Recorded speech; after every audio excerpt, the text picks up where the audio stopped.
Assalamualaikum warahmatullahi wabarakatuh. Selamat pagi, siang, sore, malam untuk seluruh guru serta insan pendidikan di seluruh Indonesia.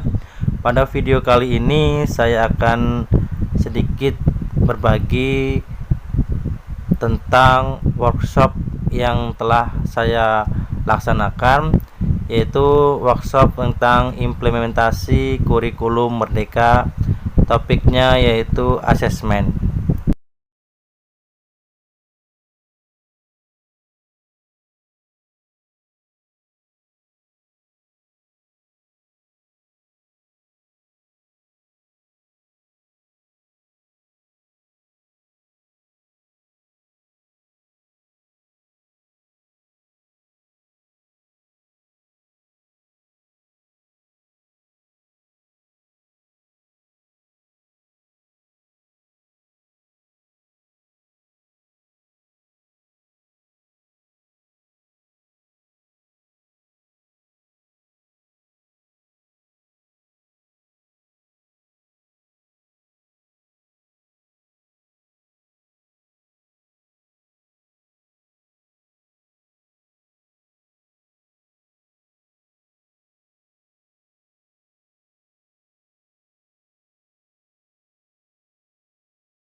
Bapak Ibu guru, seperti yang kita ketahui bahwa asesmen merupakan proses pengumpulan dan pengolahan informasi untuk mengetahui kebutuhan belajar, perkembangan dan pencapaian hasil belajar.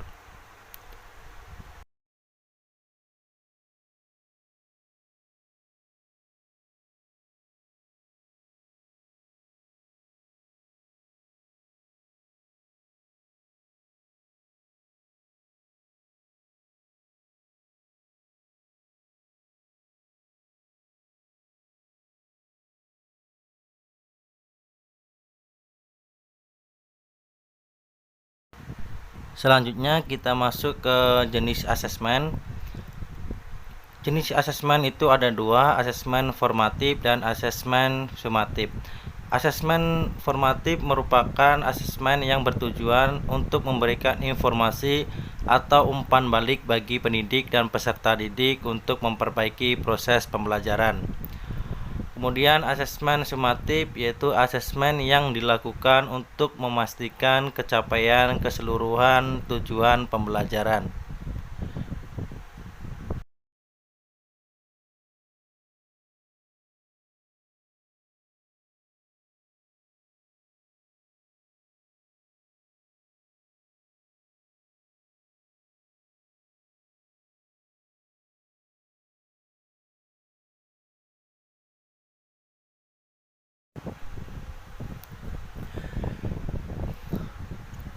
Bapak Ibu guru, untuk asesmen formatif sendiri itu dibagi menjadi dua macam.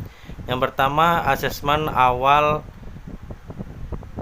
pembelajaran, yang kedua asesmen dalam proses pembelajaran.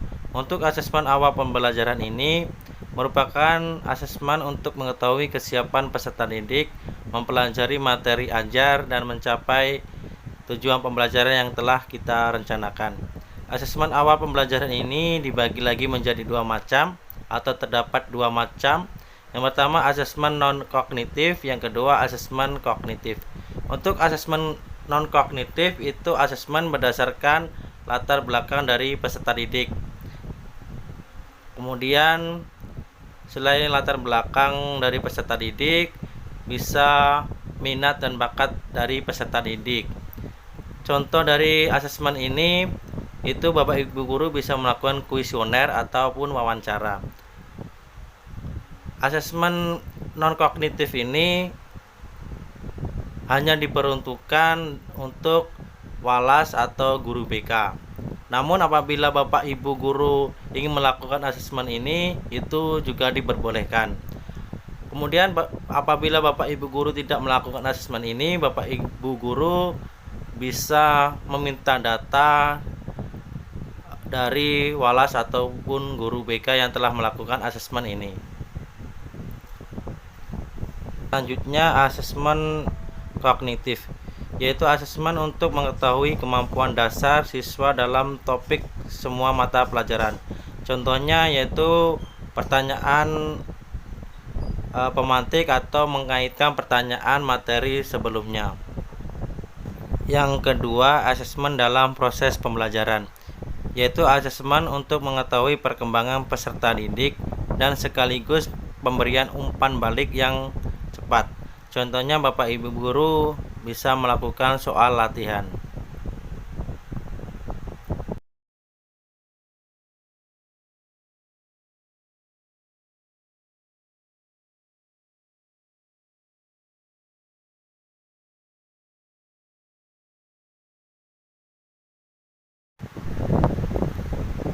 Kalau tadi itu mengenai asesmen formatif, selanjutnya yaitu asesmen sumatif.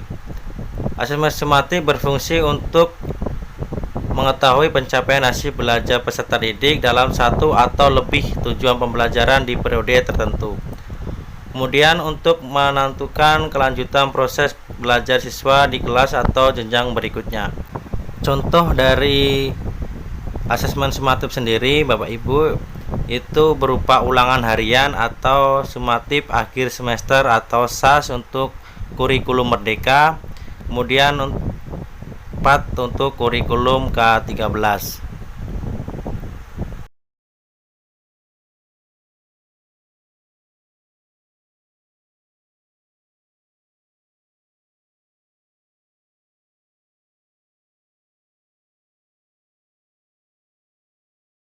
Selanjutnya untuk contoh asesmen, yang pertama itu rubrik, yang kedua checklist, yang ketiga catatan anekdot, yang keempat grafik perkembangan atau kontinum.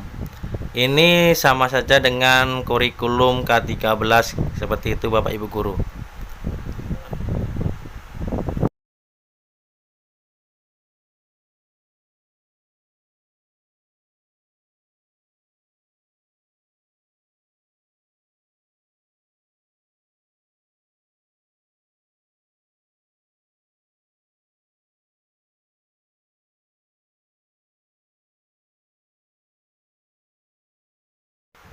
Selanjutnya untuk teknik asesmen sendiri itu ada observasi, ada kinerja, project, tes tertulis, tes lisan, penugasan, dan portofolio.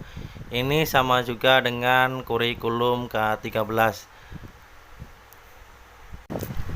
Jadi Bapak Ibu guru bisa memilih teknik asesmen mana yang sesuai dengan karakteristik sekolah ataupun karakteristik siswa di mana tempat Bapak Ibu guru mengajar.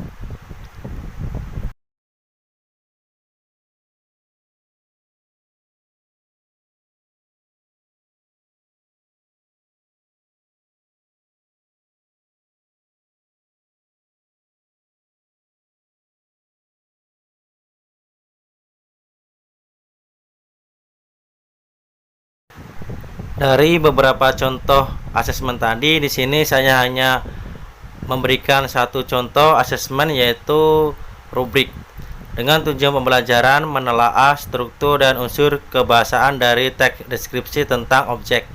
Di sini ada 5 kolom. Yang pertama, bukti tujuan pembelajaran. Penilaian perlu bimbingan itu di angka 0 sampai 60, cukup di angka 61 sampai 70, baik di angka 71 sampai 80 dan sangat baik di angka 81 sampai 100. Dengan bukti tujuan pembelajaran yang pertama, mampu menelaah struktur teks deskripsi. Bukti tujuan pembelajaran yang kedua yaitu mampu menelaah unsur kebahasaan teks deskripsi. Untuk penilaiannya,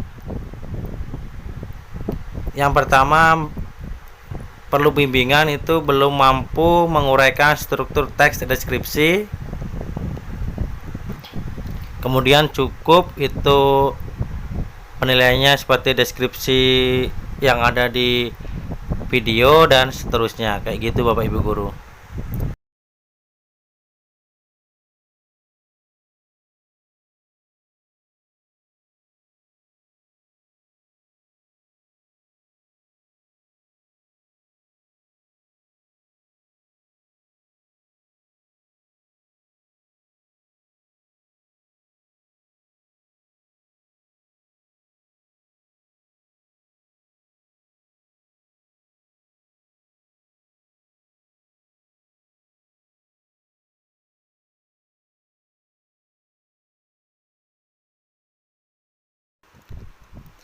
Selanjutnya Bapak Ibu guru, setelah kita tadi membuat asesmennya, sekarang kita lihat hasil dari asesmen yang kita praktekkan ke murid. Di sini diperoleh data bahwasanya nama siswanya itu selamat, kualitas bukti satunya itu baik dengan nilai 75, kemudian kualitas bukti 2-nya itu cukup dengan nilai 69. Kemudian ada deskripsi nilai cukup, ini kita ambil dari menjadi satu kalimat deskripsi seperti itu. Kemudian untuk nilai itu merupakan rata-rata dari kualitas bukti 1 dan kualitas bukti 2.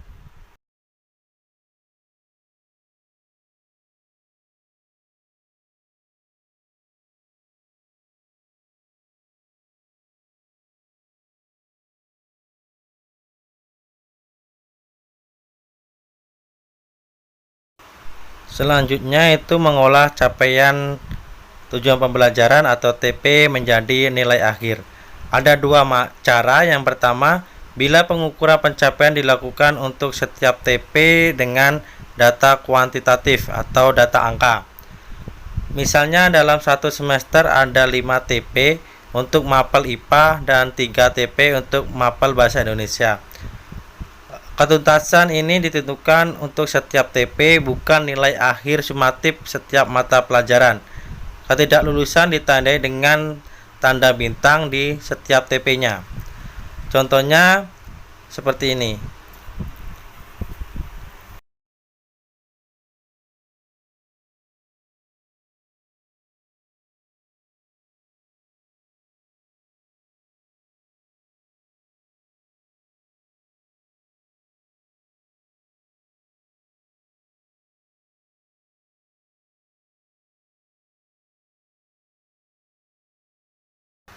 Yang kedua, bila pengukuran pencapaian dilakukan untuk setiap TP dengan data kualitatif atau deskripsi.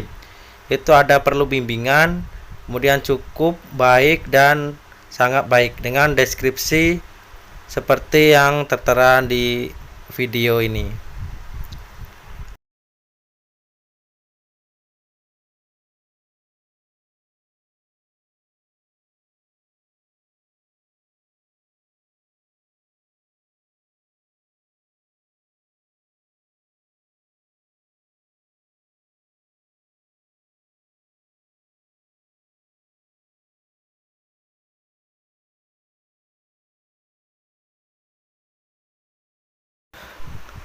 Yang terakhir Bapak Ibu guru, untuk pengolahan hasil asesmen untuk dirapor itu memanfaatkan kedua asesmen yang telah kita lakukan, yaitu asesmen formatif dan asesmen sumatif, dengan dua data, yaitu asesmen berupa angka dan asesmen berupa narasi, atau hasil dari asesmen berupa angka dan hasil dari asesmen berupa narasi, seperti itu.